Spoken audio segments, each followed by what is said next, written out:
Select చేశాం. వీళ్ళు వేసిన మెంబర్స్ని మీరు చూస్తే నెక్స్ట్ గౌతమ్ సవాంగ్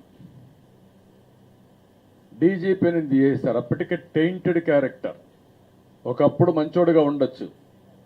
వీళ్ళు మెడ మీద కత్తి పెట్టి సరెండర్ చేసుకుని అన్ని పనులు తప్పుడు పనులన్నీ చేపించి ఈ వ్యక్తి దగ్గర నేను ఇక్కడ పోతా ఉంటే రాజధాని ఏరియాకి నా మీద రాళ్లతో చెప్పులతో దాడి చేస్తే కోపంతో వచ్చి వాళ్ళ నిరసన తెలియజేశారు అని చెప్పినట్టు దుర్మార్గితను.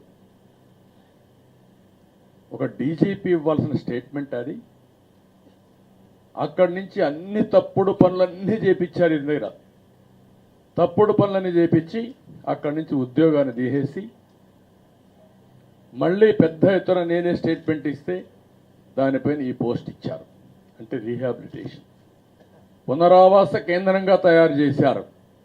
అతను అయిన తర్వాత Salam Babu YCP student union state president. బుద్ధి జ్ఞానం ఉందా మీకు? మనుషులా మీరు? మీ పార్టీ ఆఫీస్ ఇది? ఎంత దుర్మార్గం అండి ఇది.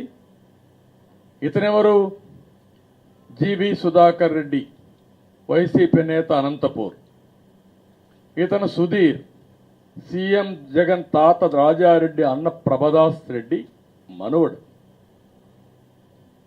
ఇతను సూత్రధారి, కేంద్ర బిందువు, అవినీతి అవకతవకలకు నాందీతనం, చక్రం తిప్పిన వ్యక్తితనం. ఇలాంటి దుర్మార్గమైన నీచమైన కార్యక్రమాలు చేసి ఈ పని చేసి సోనీవుడ్ నూతలపాటి ఎవరో ఒక ఐఏఎస్ ఆఫీసర్ బంధువు సివి శంకర్ రెడ్డి, ఈయనకి చాలా అత్యంత సన్నిహితుడు సెలీనా. ఇలాంటి చెత్త మెంబర్స్ అందరినీ పెట్టి పిల్లల జీవితాలతో ఆడుకున్నారు.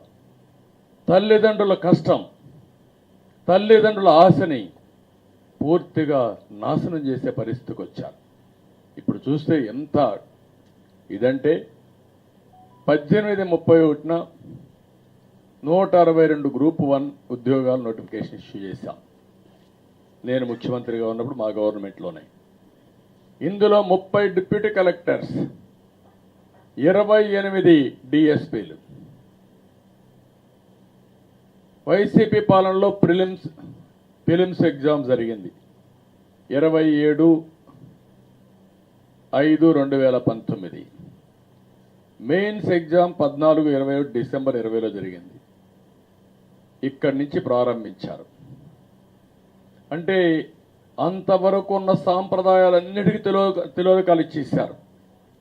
అక్కడి నుంచి మీరు చూస్తే నోటిఫికేషన్ విరుద్ధంగా మాన్యువల్ మూల్యాంకనం కాకుండా డిజిటల్ చేశారు. రాజ్యాంగంలో మనం చట్టాలు చేస్తాం. ప్రతి ఒక్క అధికారికి అధికారం లేదు వైలేట్ చేయడానికి. చట్ట ప్రకారం పనిచేస్తే ఉంటారు, లేకపోతే వాళ్ళకి శిక్ష పడాలి. అవసరమైతే ఇలాంటి దుర్మార్గులందరినీ జైల్లో పెట్టి శాశ్వతంగా పనిచేస్తే తప్ప ఈ పిల్లల భవిష్యత్తు బాగుపడదు. మొదట ఇతను వస్తే డిజిటల్ వాల్యుయేషన్ చేశారు. అభ్యర్థులు కోర్టును ఆశ్రయిస్తే 3 నెలల లోపల మాన్యువల్ ఇచ్చేయమని జస్టిస్ సోమయాజులు తీర్పు ఇచ్చాడు. అది కూడా 21 అక్టోబర్ 1న. ఎంత కష్టపడ్డారో నేను చూశాను. ఆ స్టూడెంట్స్ని, నిరుద్యోగుల్ని. పిల్లర్ టు పోస్ట్ తిరిగారు, రాజకీయ పార్టీలు అందరి దగ్గర తిరిగారు, మీడియా దగ్గరకు వచ్చారు. వాళ్ళు చందాలు వేసుకున్నారు అడ్వకేట్ కోసం. ఎక్కడికక్కడ పోరాడి తీసుకొచ్చారు. అన్యాయం జరిగిపోతా ఉందని పోరాడి తీసుకొచ్చారు. అది అయిన తర్వాత అప్పటి ఏబిపిఎస్సి సెక్రటరీ సీతారామంజనేయులు ఇతను ఎంత దారుణంగా ప్రవర్తించాడు. వేధించి వేధించి వేధించి చైర్మన్ ఇంటికి పంపించిన వ్యక్తి ఫస్ట్ ఇతనే. ఈరోజు రేపు ఉంటుందనే ధ్యాస కూడా లేదు వీళ్ళకు. అక్కడి నుంచి 21 డిసెంబర్ 5న